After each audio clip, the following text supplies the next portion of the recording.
welcome to Learn to Live Stress-Free. This is Christine Wright with Dr. Robert Wright Jr., your go-to wellness coaches of www.stressfreenow.info. Today, we're fortunate to have Timm back with us again to continue our discussion about the underlying causes of stress burnout and solutions to overcome stress burnout so that you can easily de-stress and learn how to de-stress your daily routine. Adam has nailed the stress topic for dispatchers in such a practical way that I know our audience will start to lean in once he starts sharing his hard-earned wisdom with us again. Adam will share strategies for lowering your workplace and home life stress. Adam is a retired 10-year veteran of the Los Angeles Police Department. As a tenured 911 dispatcher for one of the busiest agencies in the country, his career put him headlong into the debilitating effects of dispatcher stress, chronic stress from daily calls, critical incident stress from emergencies, and post-traumatic stress from doing it all for a decade. After experiencing years of migraines, ulcers, and personal challenges on and off the job, he developed a step-by-step program to stop the stress and live healthy again. Adam's stress reduction program for the Los Angeles Police Department contributed to a 45% decrease in annual sick time usage, and his stress resilience training for emergency dispatchers has been delivered around the country. Adam is a regularly featured keynote and breakout session speaker at APCO and NENA conferences and has co-presented stress management learning modules in California Post certified classes since 2012. Adam is a board-certified stress management consultant and holds a BS in organizational management.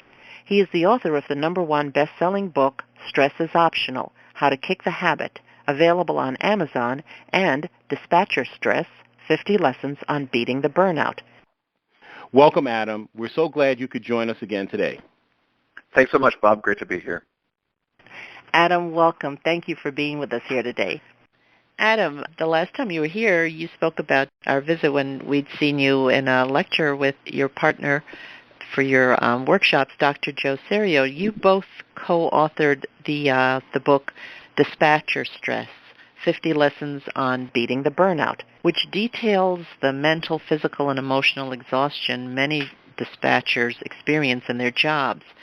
And Bob and I were really surprised, reading through the book and hearing your stories of what that's like. Would you share with our audience your personal story of burnout as a dispatcher and how you were able to turn your life around?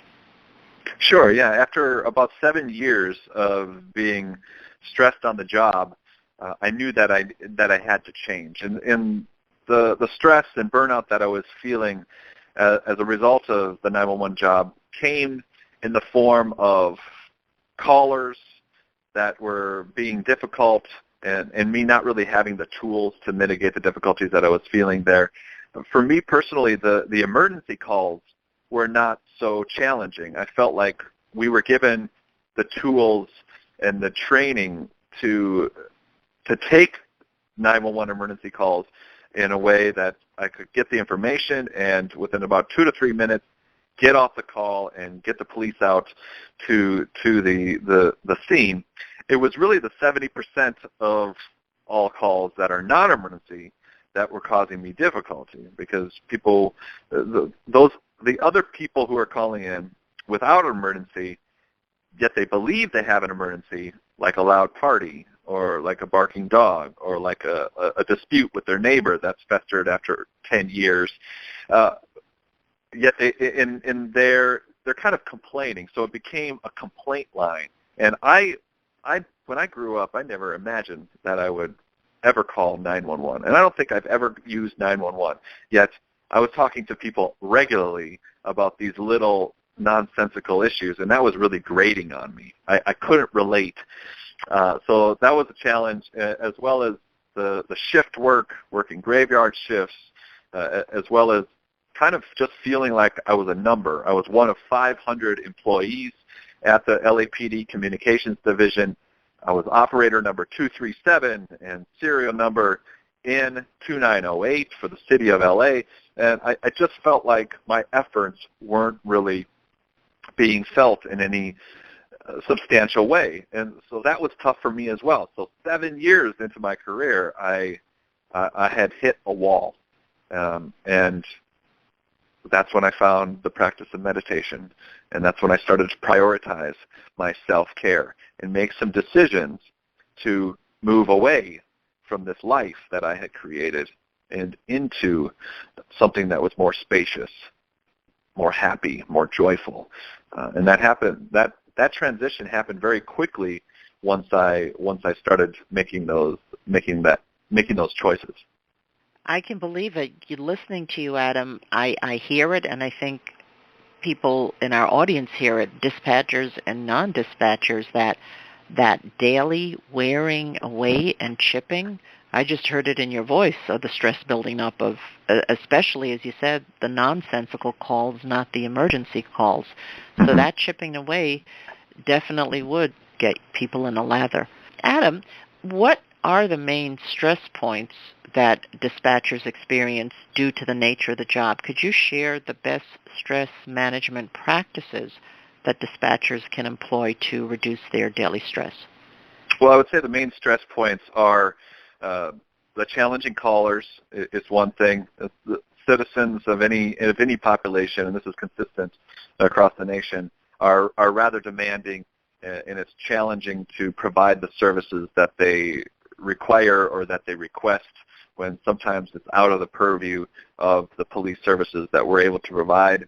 There's also the officer emergencies, and so when you're sitting at a radio frequency, you're listening to all of the officers out in the field. They're doing traffic stops, and they're going to calls, and sometimes they'll key the mic and they'll broadcast a help call, or there'll be an officer shooting. And so it's the desire to want to protect our own that makes it challenging for dispatchers as well. And then there's a lot of internal anguish. So the internal struggle of coworkers and supervisors, oftentimes what I've found in my research is that creates more stress than anything else, is the internal leadership issues and supervisory things that are going on. And the best stress management practices that I believe that dispatchers can use are, first, prioritizing their own self-care. So outside of work, doing things that lift them up, that fill them up, that nourish them. Dispatchers are caregivers to the world, not only at their job, but also outside of work. And the problem that most caregivers run into, and I've seen this in nurses as well, is that they don't give back to themselves, and so they're giving from a depleted state. They need to fill their cup because you have to give from the overflow. So I think that's the most important thing, because everything else that I say, like the practice of meditation or creating breathing space, the practice of journaling, the practice of using affirmations, none of those are even possible if you don't prioritize self-care and take the time to do these things in the first place. Thank you so much for that, Adam. I just want to segue here, and I want to thank you because listening to you and having seen you live, it's really clear to me how much of a public service that you are doing. You're not just helping yourself, you're spreading the good. And more specifically, I want to point out, I was I said to Christine after, we saw you and Dr. Joe Serio, I was stunned, absolutely stunned by the statistic that you mentioned, that indicating that the percentage of dispatchers that make it to retirement, it was a mind-blowing low statistic, less than 5% that make it to 20 years.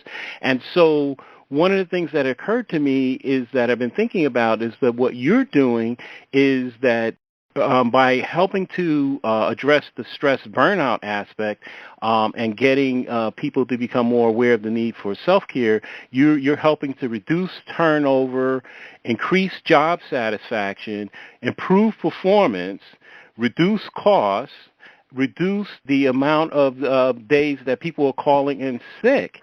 And then on top of that, all of that allows people to actually do a better job and feel good about what they're doing, right? That's my hope. Absolutely. Thanks for that. Yeah. And so that's the strong sense that I get. So I want to say thank you for doing what you're doing, because I really do believe it's a public service. Now, Adam, I just want you to briefly just because this is something Christine and I talk about all the time, that if you could just lay out for our audience, they just people don't always understand how debilitating stress burnout can be, and how it can negatively impact every area of their life, their ability to perform their job, as you said, snapping at home in a relationship, and even plays out with extra illness, calling in sick, road rage, accidents, and even post-traumatic stress disorder.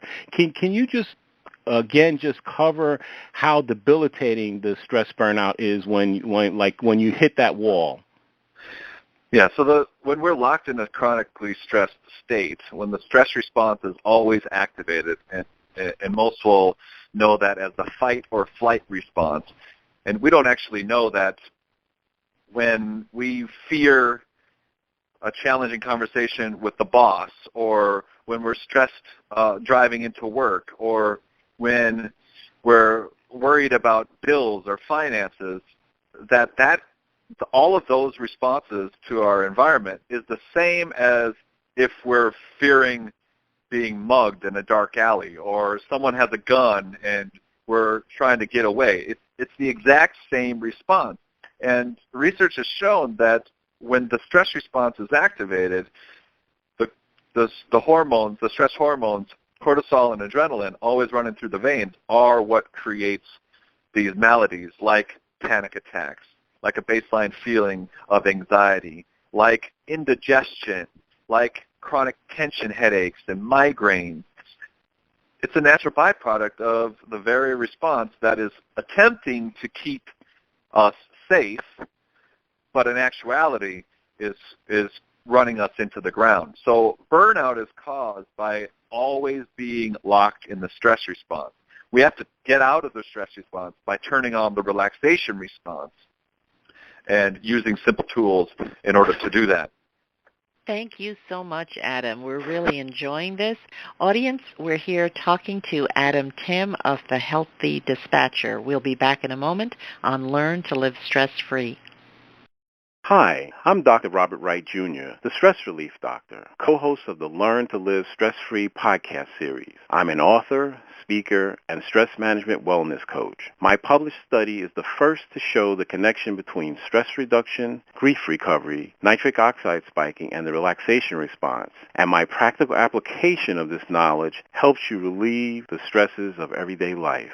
I have the tools to dissolve your pain points quickly and effectively. Email me to find out how you can start to feel better now at stressfreenow.info/contact. That's stressfreenow.info/contact. Have you been procrastinating about completing an important project or pursuing a treasured dream? Christine Wright specializes in helping her coaching clients to lay out clear, elegant strategies. She shows you how to quickly build your confidence, to uncover and eliminate your habitual patterns of resistance and self-sabotage. Christine helps you discover those meaningful insights that will get you to do what works so you can celebrate your successes. Go to stressfreenow.info/contact to let Christine know that you're ready to live your ideal life now. Again, that's stressfreenow.info/contact. Welcome back to Learn to Live Stress-Free. We're here with Adam Timm of the Healthy Dispatcher. Adam is sharing his expertise on how to live and work in a more healthy way. Great. Adam, in your Dispatcher book, one of the things that I found so wonderful is that you have chapters that deal with explaining why people need to clarify their underlying beliefs and values so that they could figure out whether or not there's a huge conflict going on with their stated wishes and desires. Can you just briefly cover for our listeners why it's so important to get clarity with your beliefs and values so that they can help avoid self-sabotage, because so many of us have had the experience of shooting ourselves in the foot, and this whole issue of being concerned about fear, being judged by others, and actually being afraid of success. I think many people are familiar with fear of failure, but they really the fear of success is not discussed that often, like a person you being afraid of being promoted and the fallout that can happen from that. Yeah, I'll give you an example. So I talk about how I was in this toxic relationship, and it had gone on for about 3 years, and it was a classic situation where I was trying to be a nurturing caregiver to my partner. She had had a real tough time growing up, and I wanted to provide a life for her that I didn't think she would have otherwise. And as a result of me trying to keep the peace of the situation, I was giving up a piece of myself each and every day. And I didn't realize the inner workings of what was really going on there. I valued myself as a caregiver, but I had an underlying belief that I was not worthy of happiness in a relationship. And as a result of this underlying belief, I had attracted a partner and stayed in a relationship that could never bring me happiness, because it was a classic example of no matter how much I put in to the relationship, my partner was never happy for whatever reason. I'm not placing blame. I'm not saying anything except that no matter what I did, there was never happiness, and it perpetuated this underlying belief that I was barely even conscious of, that I'm not worthy of happiness. And when I became aware of this through the spaciousness of my meditation practice, I was like, oh my gosh, here is how I perpetuated this belief that I'm not worthy of happiness in relationship by attracting this partner, and I put an end to it. I had a challenging conversation by getting out of the relationship and making a turn in the direction of doing the hard work that required to reorient my beliefs and realign my belief that I am worthy of success in relationship. I am worthy of unbridled happiness, and started to get in tune with how that could be in accordance with my value of also being a caregiver, whether it was professionally or in my relationships as well. So I was preventing myself from being happy because of my underlying beliefs. So we have to be sure that as we're moving toward our vision of happiness, that we don't have any lingering beliefs and self-doubt that is sabotaging us. You mentioned self-sabotage. Adam, all I can say is, wow, you have blown the hinges off the door. So, and that is the door of have to have you come back and do another interview. This is, I mean, what you talked about, this issue of feeling worthy and being deserving, and then the aspects of the fear of success, and, this leads to, into the law of attraction in some respects. So I want to thank you for being our featured guest today, but I am going to hold you to having you come back on, because you have opened an amazing door there, talking about this thing of how a person feels inside. And then what you said, I think the key thing was that no matter what you did, it wasn't good enough. And that could apply in a relationship, in terms of intimate relationship. That could be with our family Olympics, that, with our parents.